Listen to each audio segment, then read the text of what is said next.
Ogiamien mo wigwo rivie Ogiamien mo wigwo rivie Owitan rakpe maido ebo Edigwe agbe me huma Ibere mamude Igudebo Ibere mamude Ibebe mamude Igudebo Ibebe mamude. About what I want to always listen to this song. Okuma bio mesiede ebu Okuma bio mesiede ebu ma Uhame oku si Ọlọ́rọ̀ máa ẹ kò sí ọba ẹwà dàmí ọ wẹ̀rí ó wọ́pa yù tàntàn orí ó wọ́pa yé gèlégélé tàntàn náà eviarogiso ọrí Ogiamien. Yes, once again, ladies and gentlemen, this is J.R. Sydney for the Sydney Table Talk Show, the Stts. You are all aware that in the last 2 weeks, the Benin Royal Rumble has taken a new dive. The ESL of Benin summoned a press conference where he said so much unscrupulous and frivolous things about the Ogiamien Royal Dynasty. But first and foremost, let me read out the Ogiamien Royal Dynasty's response to that press conference. Ogiamien Royal Dynasty describes the chiefs and the Niges under Benin Traditional Council's action as an effort in futility. The great Ogiamien Royal Dynasty, Benin Utantan Kingdom, Benin City, Edo South, Igodomigodo, land of Edo State, has described the chiefs and the Niges under the Benin Traditional Council as inconsequential elements, and thus dismissed the so-called press conference held on Thursday, 23rd June 2022 in respect of the Ogiamien chieftaincy Brawhaha, being sponsored by the Benin Traditional Council as null and void. They made this reaction in a press statement signed by the Director of Information and External Affairs of the Great Ogiamien Royal Dynasty, High Chief Esoterist Monday Wehere JP, sent to media houses. According to H.C. Wehere, the chiefs and the Enige under the Benin Traditional Council are minors and have no local standing to talk about their revered king, His Imperial Majesty Rich Arisco Osemege JPOOS, the current 24th Ogiamien of Benin Utantan, stating further that replying them will make them look relevant. We have similar categories of chiefs and Eniges in Utantan Traditional Councils, Wehere submitted. Meanwhile, the great Ogiamien Royal Dynasty has given the chiefs and the Enige 24 hours to withdraw the apology they requested Ogiamien Rich Arisco Osemege JPOOS to tender, failing which they will invoke their ancestors on them, noting that a traditional tenant like them has no right to challenge their landlord, reminding them of what the great renowned historian Professor P.A. Igbeh said in his book, Benin under colonial administration, hear him. The belief that land belongs to the Oba is a mistaken conception of the theory of Benin land tenure system. In reality, it is difficult to see how they could make such claims vis-a-vis the customary presents which each Oba sent to the Ogiamien on occasion in acknowledgement of the permission granted to the founder of the present dynasty to settle on a foreign soil. Please ponder on the word foreign soil. Long live the Federal Republic of Nigeria, long live Edo State, long live the great Ogiamien Royal Dynasty, long live Utantan Kingdom. Ogiamien Atokbe is said. H.C. Monday Wehere, Director of Information, External Affairs, signed on the 24th of June 2022. Now, in the press conference, the ESL of Benin, first and foremost, said Rich Arisco Osemege is related to the Ogiamien family through his mother. But unfortunately, this is not true. One would have expected that after 7 years of maligning Rich Arisco Osemege over his paternity, that the Oba's palace would have presented the paternal family of Rich Arisco Osemege for the world to see. But unfortunately, they have not done this.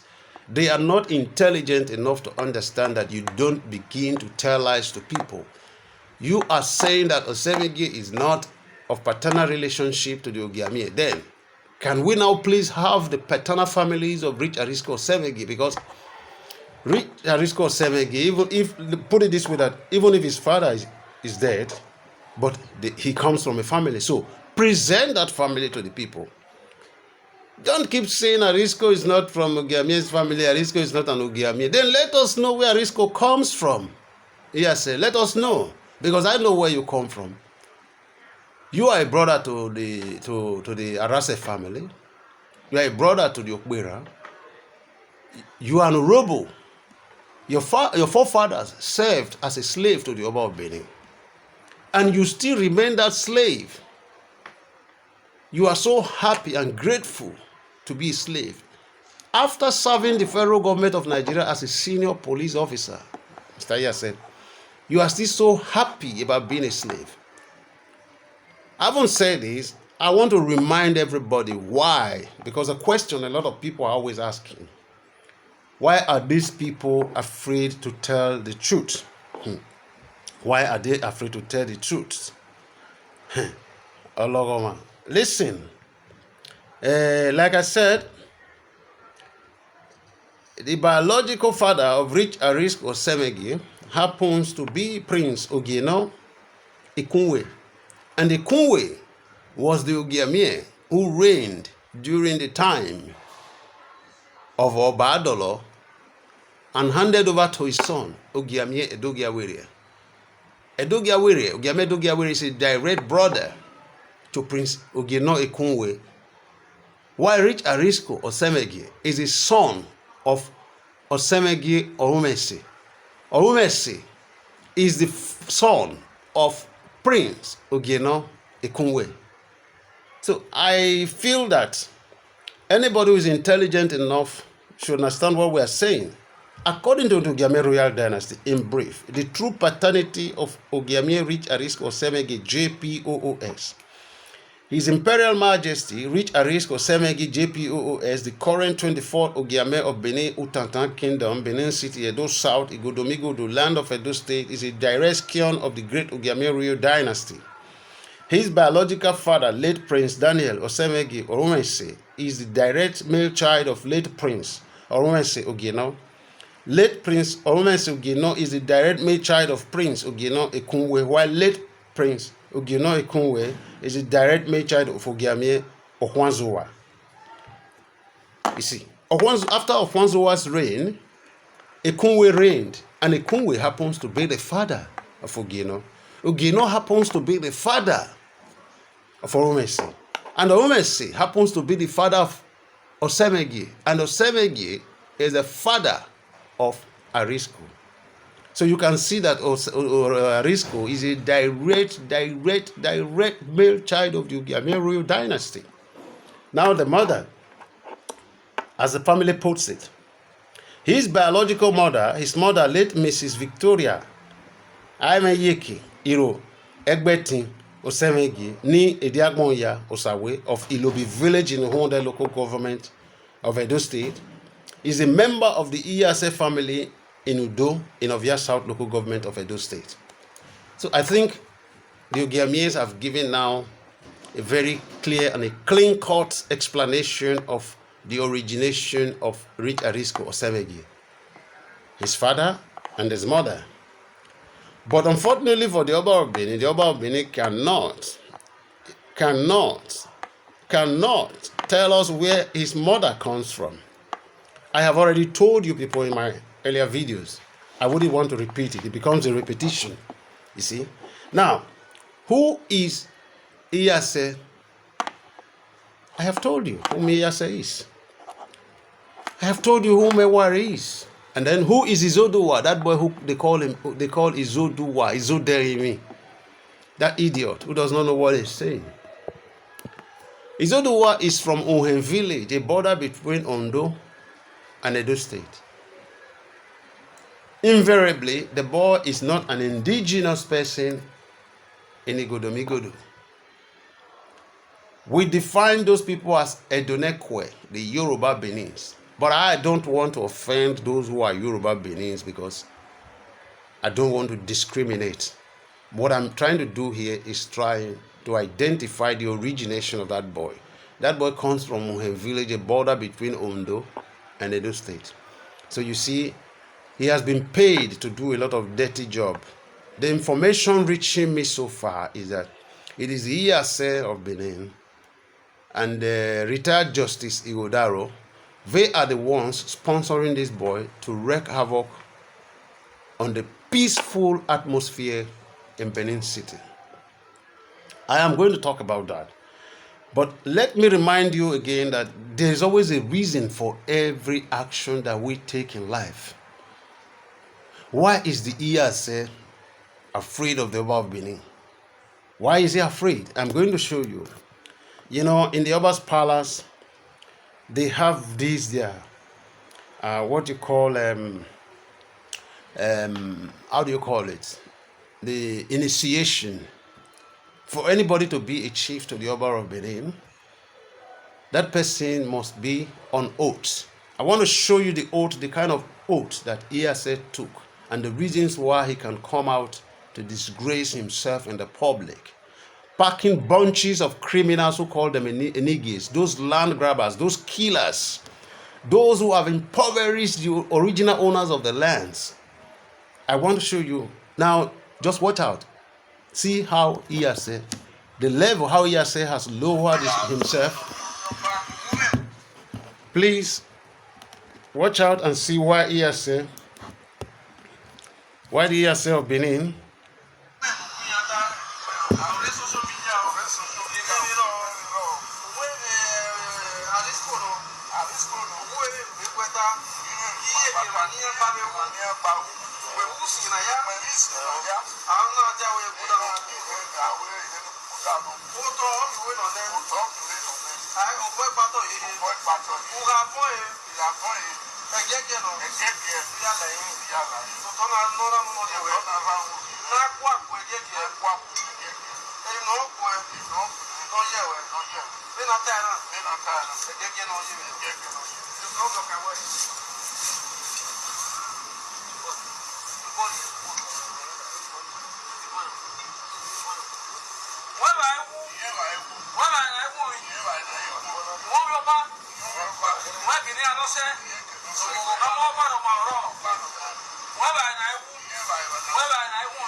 Fellow Nigerians, I hope you people have seen this brief video. I know you people have seen it before, but it is important once again to make you people review this video. I am going to use this opportunity to talk to the Attorney General of Edo State, Barrister Oluwole Ogiamien Iyamu. What did he acquire? Very stupid idiots. Can't you see that this is a complete and absolute violation of human rights? Abusing. That man you are seeing there is in his late 50s. He has children. Don't you hear the kind of oath they were performing on that guy? Barrister Iyamu. You call yourself, you said you were a Solicitor General. You are so proud to say you were a Solicitor General in a state where the indigene of the state was being abused, threatened, intimidated, asked to place curse on his children, his wife, his generations, and generations unborn. And yes, you said you were a Solicitor General. Why you nasty idiot? You think that I look at you because of the position. Let me tell you, people like you, Iyamu, can only be Attorney General in place like Benin City. You cannot be, because you can't hold your own. You can't defend the people because the job of the Attorney General is to defend the people by taking cases to court to ensure that the court process is a due process, and by encouraging those who have been abused to seek redress in the law courts. Can't you see this young man, Oluwole, making noise? The governor of Edo State does not have any authority over the traditional institution. Only you can say that. I'm coming for you. I have a special video that I'm going to address those issues. You see, my brothers, this video you people have seen is the main reason why most of these Benin people, they are so afraid of talking to the Oba of Benin. This is feudalism in a federal system. Nigeria is a federal republic, a republican nation for that matter. And one idiot is practicing feudalism, intimidating people, using them, performing oath on them. Look at that man in his 50s with children. They were asking him to drink some rubbish from a hole they dug. Who knows what was in that hole? Who knows? For those of you who are not Benin, whenever you are playing this video, ask a Benin man to interpret to you what oath they were performing on that man. Ask a Benin man to interpret the oath they were performing on that man. This is the same oath that the ESA of Benin, Chief Sam Igbeh, took to become a chief. The difference between this oath and that of Igbeh is that Igbeh was stark naked, but they don't do it in the public. They lock them in a room. They have this dark room where they lock them, filled with scraps of juju, you know, like fella used to say, uniform na colot, na tailor they sew am like your friend. You see, they pack a whole lot of motor spare parts, engines that have knocked for the last 50 years, spanners, screwdrivers, and they kill a whole lot of fowls, goats, sheep, camel, all the bullshit. And they ask people like Sam Igbeh, just imagine a man who rose and became the commissioner of police. They naked him for 7 days, 7 good days and 7 good nights. This man was even done publicly. They were afraid to strip him completely naked because that would have called for a serious problem against them. But in the case of Sam Igbeh, Charles Edosoma, they stripped them naked in that room for 7 days. Look at them. Why are these people fumbling? I remember what the former AG of Nigeria said. Walter Onoge. He said some of the sons in Nigeria, they pay for it. Edosoma is one of them, just like this one they call Samede Iyamu, Osamudi whatever he calls himself. I know how Charles Edosoma came about his son. His in-law, Chief Karibi White, was once the chairman of the Legal Benchers Association of Nigeria. So it was a compensation. They compensated him by making his son-in-law a son. Otherwise, I'm challenging Charles Edosoma to come with a press conference and tell me the cases he won in the Supreme Court that made him a son. Because to become a son, you would have succeeded in getting your way through in the Supreme Court by winning serious cases. Let me have the case, Charles Edosoma. Even you, the current Attorney General of Edo State, Osamudi Ameyamu, let me know how. The Nigerian youth must understand that there's one big problem in that country. It is not where you come from. It is not whether you're Asa Fulani, Yoruba, or Igbo. There's one big problem. That problem is what they call the quota system. There is need to make this man from this area, from this angle. And this is how some of these people, they got that son. I'm so disturbed. I'm really angry because how can an Attorney General come to the press and say that the state government has no authority over the chieftaincy institution? I'm coming to address that in the future video. I'm preparing for that already, and I'm going to cite examples that Samudi Ame is nothing but a bloody liar. He said he was a solicitor general when these young men were abused. It wasn't the only one. The one you just saw now, they call, I think his name is Prince Idusei or so. Prince Idusei. He lives in the United Kingdom. He once called himself the commander of the Benin Royal Army. But when they disgraced him, he quickly packed his load, ran back to UK, and ever since he shut his mouth. The one they did to the other one, what is his name? Idahosa, who calls himself Eddie Murphy, that riffraff, was even worse. Yet, Ogiamien was the Solicitor General of Edo State when these men were stripped naked. These men were physically abused. Even Prince Ogiamien, a 72-year-old man, was beaten pulp in the palace of the Oba of Benin. Iyamu was the Attorney General. Iyamu did not even send a query to the Benin Traditional Council. It cannot happen in Lagos State, Ogiamien. It cannot happen in Rivers State. It cannot happen in Ogun State. It can't happen in Oyo. It can't happen in Osun. It can't happen in Ekiti. If it happens, the Attorney Generals there will query the authority of that traditional ruler. Nonsense. Nonsense.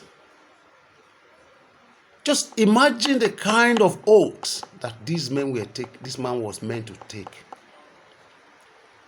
They so intimidated him. They threatened him. They put such fear into this young man.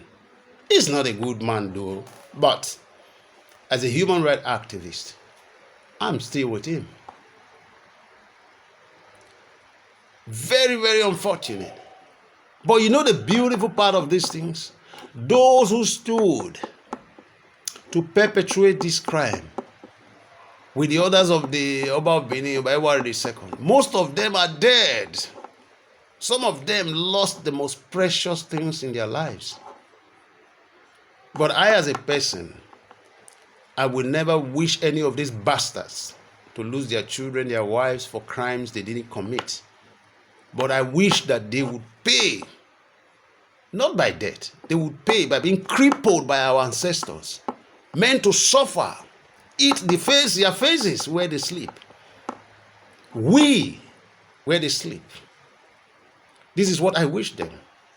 Our ancestors will punish all these people.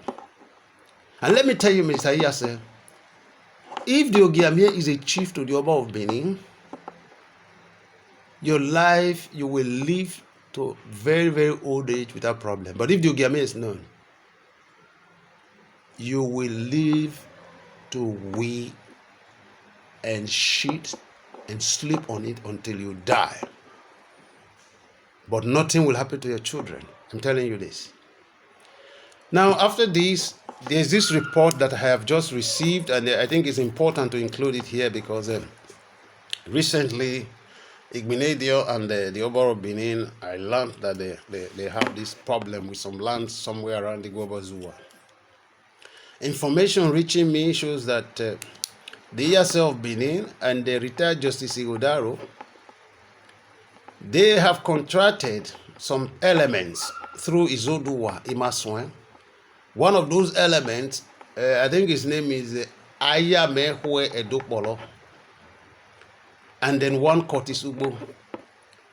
Their job, they say that if the governor of the state does not bow to the Oba of Benin, if Gabriel Igbeh does not bow to the Oba of Benin, they were going to wreak havoc in Benin. Their plan, Chief Diesama of Benin, listen to this video very well. They are planning to kidnap some of your grandchildren because they know they cannot tackle you. They have concluded that the only way to deal with you is to kidnap your grandchildren, because that of your children will be direct children will be very, very difficult for them. This is their strategy. They want to kidnap your children. And I'm telling you, the people financing this very nonsensical and nasty project is Chief Justice Igodaro. the ESL Benin. And I've told you, the three boys that is going to execute this project, Ayamehwe Edokpolo, Curtis Ugbo, and Izudua. This is their plan. And for you, the Honorable Governor, Your Excellency, be very, very careful with your wife and your family members, because they are not going to leave any stone unturned. They say they will shake you to the foundation, since you say you are a stubborn man. But don't worry, Your Excellency. They will fail. You see, they will fail completely. They will fail woefully. But watch out. I use this opportunity, as a matter of fact, to ask the Commissioner of Police in Edo State that, you see, don't take this kind of information as probably the social media brouhaha. No. Carry out some preliminary investigations, because these people are dangerous. They are dangerous, because here we are talking about huge economic possession. Don't forget that the Oba of Benin, at the time, we were told that he is $64 million rich. And where did he get the $64 million from? True land says, true land grabbing. So if the governor is going to put a stop to this land grabbing, then there is a tendency that the Oba of Benin is going to react in such a way that something drastic has to happen. So please, Esama of Benin, don't say this is a social media. No. This is an information that I got from Benin. They are planning seriously that if you don't leave those lands for the Oba of Benin, they're going to deal with you. And again, you see, I wonder how we have this Attorney General, where he comes from, how actually he got to that position. Does the Oba of Benin has any authority to query Igbeh over land? The only authority that can query Igbeh over land is the Edo State government. We have the Land Use Decree, the Federal Land Use Decree, and the State Land Use Acts. In these documents, in the Constitution of Nigeria, no traditional ruler has power over lands. So if the Oba of Benin is making problem with Igbeh over land, one should ask a question: where did he derive this power? Nowhere, because he has made $64 million stealing lands. For somebody now to say, no, you can't be stealing land anymore, wahala don't burst, my brothers. I'll give you another example. Before Captain Osa died, Captain Osa and the Oba of Benin, they subtracted or they stole lands, over 30,000 hectares of lands from Muhumude, Igbeh, and Yukurium. There's a case in court now at the Abudu High Court, where the Oba of Benin, one of his company called Obas International PLC, a company that produces nothing. That company, through Adams Oshomole, that idiot, that ugly Mumuyes, Oshomole reserved 14,000 hectares of land for the Oba of Benin. Nigerians, do you know what 14,000 hectares of land means? If you have been to Apapa Wharf, we are saying 140 times the size of Apapa Wharf.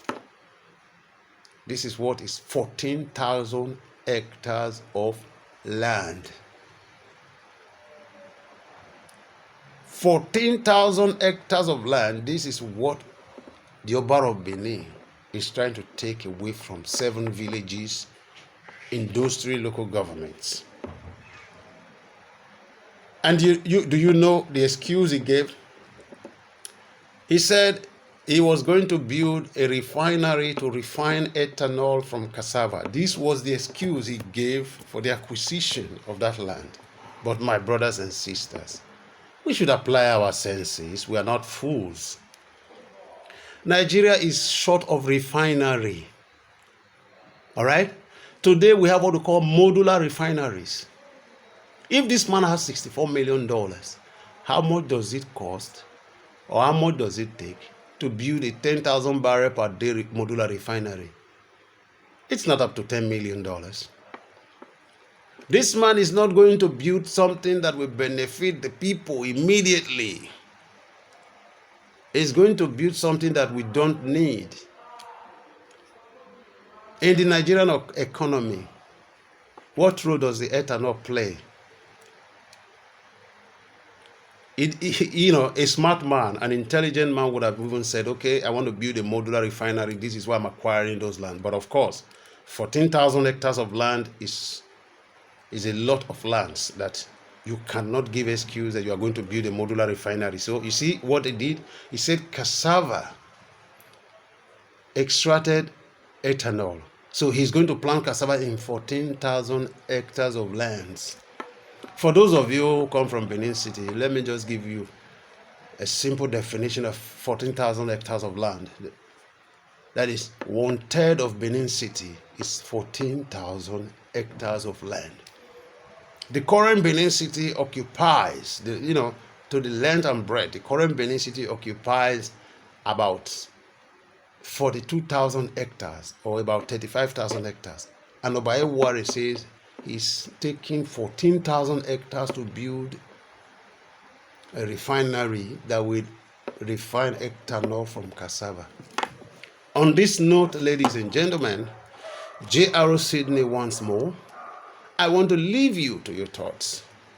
And I hope that you people will wake up. We cannot begin to live in a feudal system in the Federal Republic of Nigeria.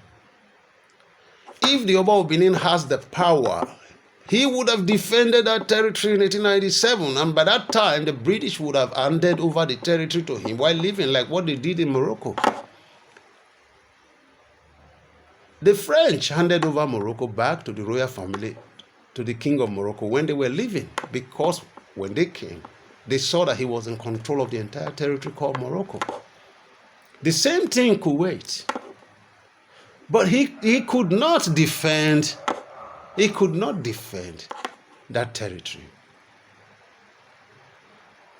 And the fact that most of these enigmas that you people saw that day with Iyase, these are all post-colonial dukes. In reality, when we go to law, they are all illegal. Yoruba Benin has no authority to institute any duke after 1897.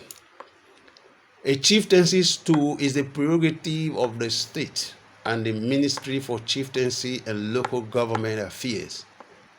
No bagger, no any other person can do it. Once again, J.R. Sydney for the Sydney Table Talk Show, the Stts. You are all welcome. God bless you all.